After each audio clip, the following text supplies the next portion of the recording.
வணக்கம், இது உங்கள் S2 தமிழ் ஹெல்த் டிப்ஸ்.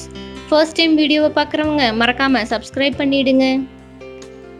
அழகான உதடுகளுக்கு இதோ சூப்பர் டிப்ஸ். முக அழகை முழுமையாக வெளிப்படுத்துவதில் கண்களுக்கு இணையாக உதடுகளுக்கும் முக்கியத்துவம் உண்டு. உடலில் உள்ள சருமம் 28 நாட்களுக்கு ஒரு முறை வெளித்தோலை உதிர்கிறது. ஆனால் உதடுகளில் உள்ள சருமம் உதிர மாதக்கணக்காகும். சரியான பராமரிப்பு இல்லாததால் தான் உதடுகள் தோல் உரிந்தும் வறண்டும் காணப்படுகின்றன. உதடுகளை பராமரிக்க சில ஆலோசனைகள் உங்களுக்காக. தினசரி பெட்ரோலியம் ஜெல்லை உதடுகளில் பூசி வந்தால் உதடுகள் மென்மையாக இருக்கும். வாரம் 2 அல்லது 3 நாட்களுக்கு வெதுவெதுப்பான மற்றும் குளிர்ந்த தண்ணீரால் உதடுகளுக்கு ஒத்தடம் கொடுத்து வந்தால் மென்மையாகும். உதடுகளை கடிக்கும் பழக்கத்தினாலும் தரமில்லாத லிப்ஸ்டிக் உபயோகிப்பதனாலும் உதடுகள் வறண்டும் நிறம் மாறியும் விடும். மற்றவர் உபயோகித்த லிப்ஸ்டிக்கை பயன்படுத்தினாலும் லிப்ஸ்டிக் போட உபயோகிக்கும் பிரஷை சுத்தப்படுத்தாமல் மறுபடி உபயோகிக்கும் போதும் தொற்றுநோய் கிருமிகள் பரவ வாய்ப்பு உண்டு. தற்போது மேட் ஃபினிஷிங் லிப்ஸ்டிக்குகள் பிரபலம்.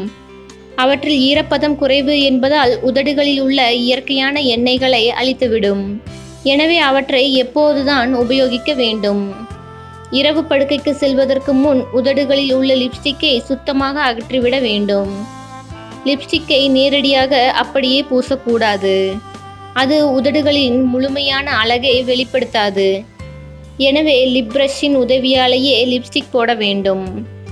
தினமும் நெய் அல்லது வெண்ணெயை உதடுகளில் பூசி வர அவற்றில் உள்ள வெடிப்புகள் நீங்கி உதடுகள் வளவளப்பாகும்.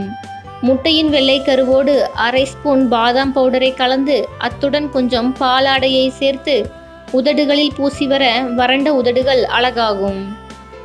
2 தேக்கரண்டி ஆலிவ் எண்ணெயுடன் 2 கிராம் தேன் மெழுகும் பன்னீரும் கலந்து உதடுகளில் பூசி வந்தால் அவை சிவப்பாகவும் மென்மையாகவும் மாறும்.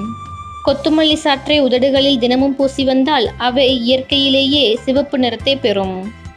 உதடுகளில் தடவிய லிப்ஸ்டிக்கை நீக்க ஃபேஸ் வாஷ் அல்லது தேங்காய் எண்ணெய் உபயோகிக்கலாம்.